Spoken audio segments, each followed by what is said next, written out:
첫 번째로는 재무제표, 신용점수, 기업 등급 등의 지표를 다 확인을 합니다. 그러나 제일 중요한 건 기업이 어떤 걸 추구하냐에 따라 달라지는데 네. 어떤 자금이냐면 이제 M&A라고 표현하는 자금이 있습니다. 가장 큰 차이점은 여신한도입니다. 여신한도. 네, 여신한도입니다. 네, 안녕하세요. 비즈니스 헬퍼 채널의 조팀장입니다. 네, 오늘 진솔한 본부장님과 함께요. 이 신용보증기금 관련돼서 아주 깊게 좀 파보려고 하거든요. 그래서 이 영상을 보고 대표님들께서 신용보증기금 가셔서 직접 신청도 해보시고 했으면 좋겠는 마음에 좀 영상을 담아봤습니다. 네, 그래서 신용보증기금 관련된 주요 사항들, 신용보증기금이 어떻고 어떤 전략으로 조금 가야 되고 그리고 어떤 질문들을 받을지에 대해서 상세하게 좀 담아보려고 하니까요. 오늘 진솔한 본부장님과 함께 잘 따라오시면 아주 도움 많이 되실 것 같습니다. 그래서 가장 첫 번째 질문인데요. 이 신용보증기금의 어떤 특성에 대해서 먼저 말씀해 주시면 좋을 것 같아요. 일단 신용보증기금은 거듭 말씀드리지만 네. 사치, 향락, 임대, 부동산업 네. 등을 제외한 모든 업종이 신청 가능한 금융기관입니다. 네네네. 정부 이제 금융기관인데 신용보증기금이 이제 중소기업한테 혜택을 드린 이유가 뭐냐라고 하면 그 신용보증기금 홈페이지에도 네. 기재가 되어 있습니다. 네네. 신용보증기금 이제 이사님께서 직접 글을 썼는데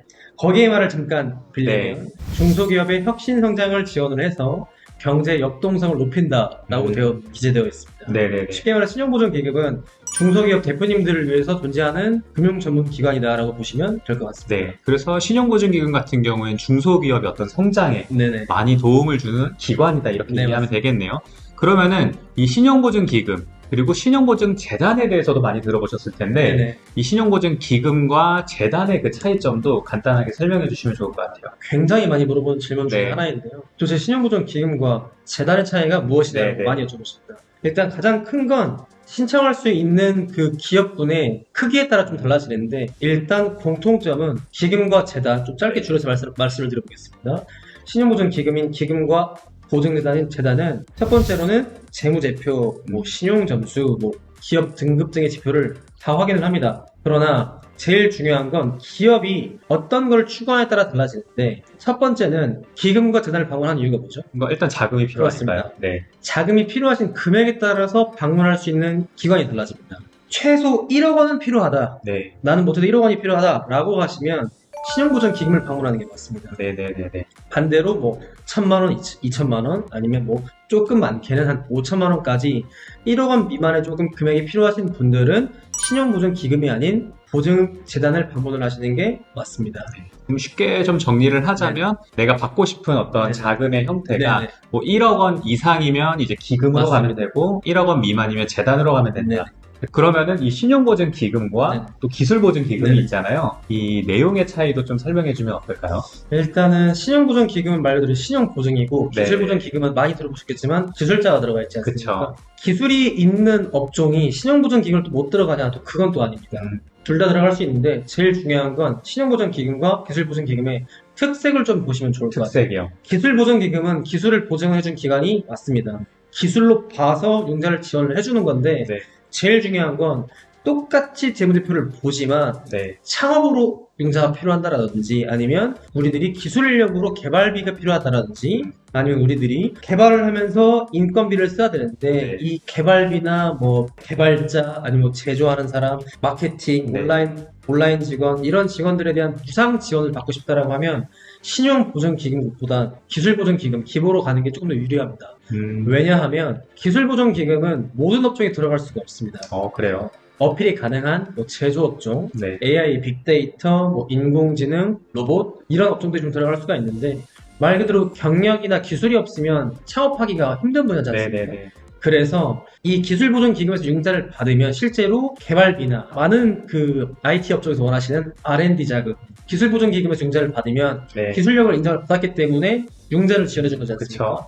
가점 사항으로 적용하게 됩니다. 그래서 무상 자금을 받는 데 유리하기 때문에 무상 자금과 인건비와 개발비로 많이 채울 수 있는 업종이라고 하면 신용보증기금보다는 기술보증기금이 훨씬 더 유리합니다.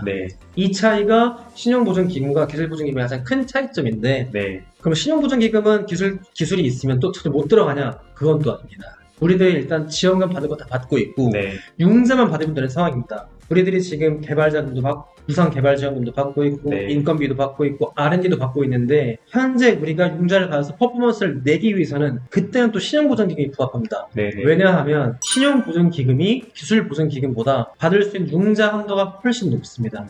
그래서 받은 지원금이 많은 상태에서 융자를 무조건 많이 받아야 된다. 가장 많이 하시는 네. 말씀. 많으면 많을수록 좋다라고 말씀을 표현하시는데 융자도 많으면 많을수록 좋다라고 하시는 분들은 그때 상황에서는 고려했을 때 기술보전기금보다 더 많이 주는 신용보전기금이 옳다라고 말씀드릴 수 있습니다. 네네. 뭐 내용을 들어보니까 R&D 자금이라던가 네네. 무상지원금이 필요한 경우들 그리고 네네. 필요한 액수가 좀 적은 상황에서는 이제 기술보증기금으로 가지만 네네. 어떤 내가 자금을 많이 받고 싶다거나 맞습니다. 혹은 이제 막 창업을 하거나 네네. 기술과 별개인 어떤 업종이라면은 신용보증기금을 선택하는 게 네, 그렇습니다. 훨씬 더 좋다. 네네. 이런 의견이신 네, 거죠?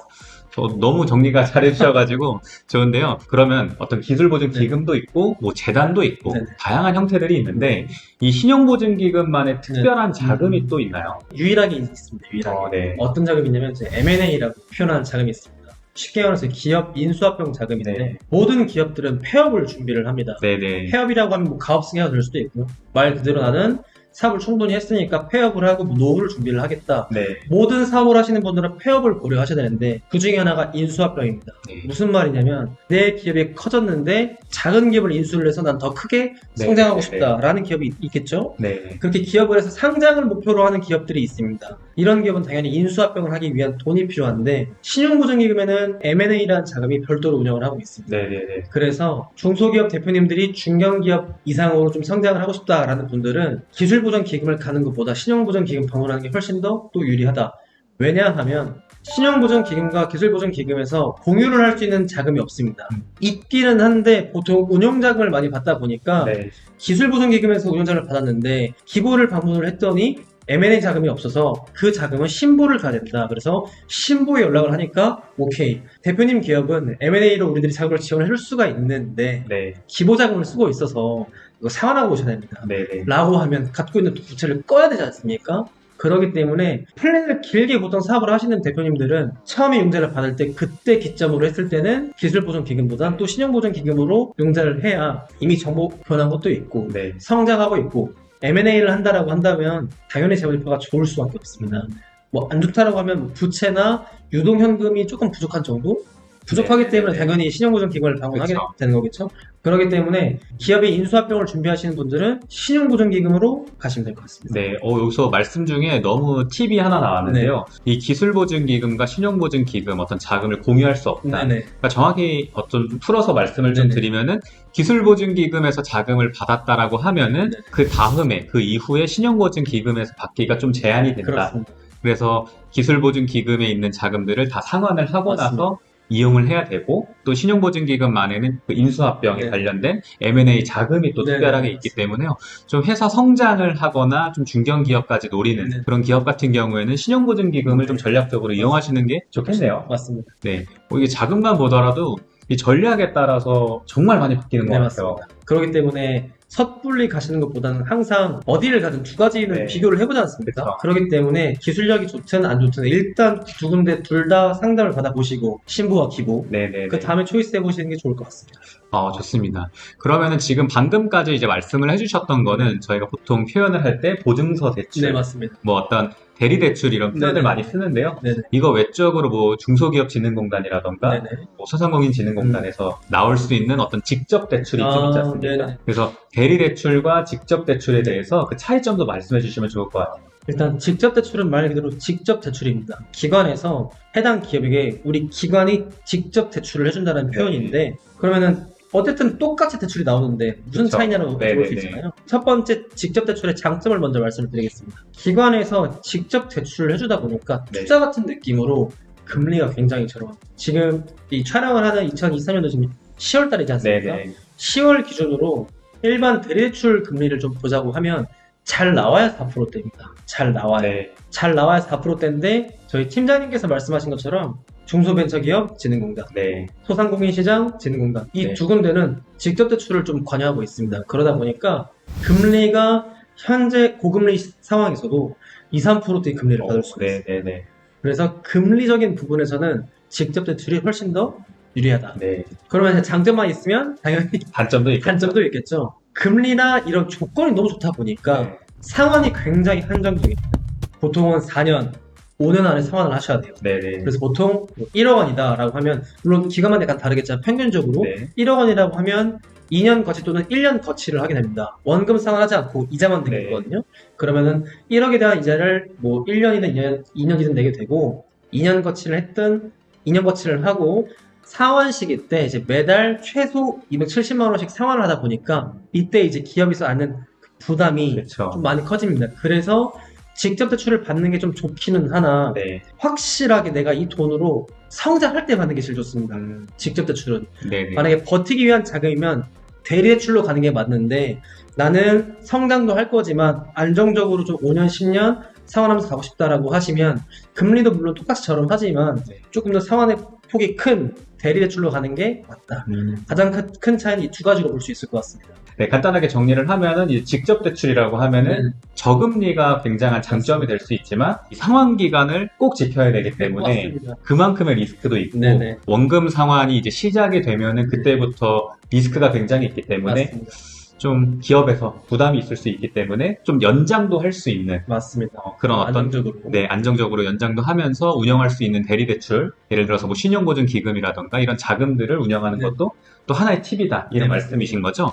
네. 그러면은 여기서 또 나올 만한 질문이 네. 이제 뭐 알겠습니다. 뭐 이제 기관에서 사업자를 위해서 대출을 해주는 거 이해하는데 네. 이게 은행에서 직접 대출 받는 거랑 네.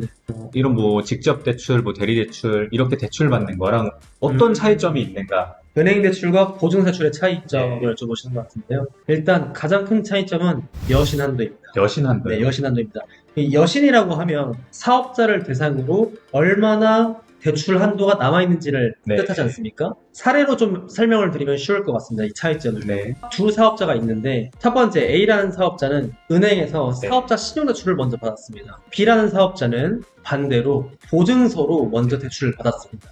이 똑같은 상황에서 추가로 돈이 더 필요할 때 A 사업자는 은행을 방문을 하지 않았습니까? 네네. 어딜 가야 되죠? 기관을 가죠. 네네. 기관을 가면 부채와 여신이 같이 묶여 있습니다. 그 말이 무슨 말이냐면 재무제표에 반영이 됩니다. 은행에서 사업자 대출 받으면. 네. 당연하겠죠. 더불어서 대출을 받으면 어디에 영향이 가죠?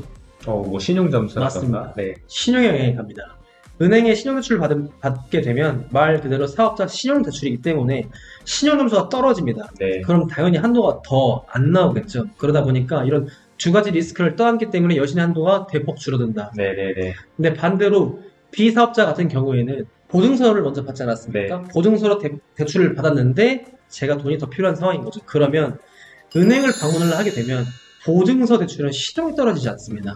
만약에 내 신용점수가 1금융권에서 딱 받을 수 있는 3등급이었다. 네. 그러면 점수가 전혀 떨어지지 않는 상태에서 네네. 은행에서 신용대출을 더 받을 수 있는 상황이 되는 거죠. 또한 신용도 떨어지지 않았기 때문에 금리 혜택도 당연히 네. 조금이라도 더 볼 수 있는 혜택이 있기 때문에 여기서 제일 중요한 건 대출이 필요하신 대표님들이 많으면 많을수록 좋다라는 분들이 정말 많습니다. 그쵸. 이런 대표님들은 꼭 은행을 가서 담보대출 받지 말고 먼저 담보를 받기 전에 신용대출을 받기 전에 기관에 가서 보증서 대출을 받은 다음에 그 다음에 담보와 신용대출을 같이 받는 게 가장 많게 받을 수 있는 방법이다. 네. 좋은 전략이네요. 네네. 내용을 좀 들어보니까, 되게 그냥 쉽게 이렇게 이해를 좀 했어요. 내가 많이 자금을 좀 받고 싶은 대표님 같은 경우에는 네.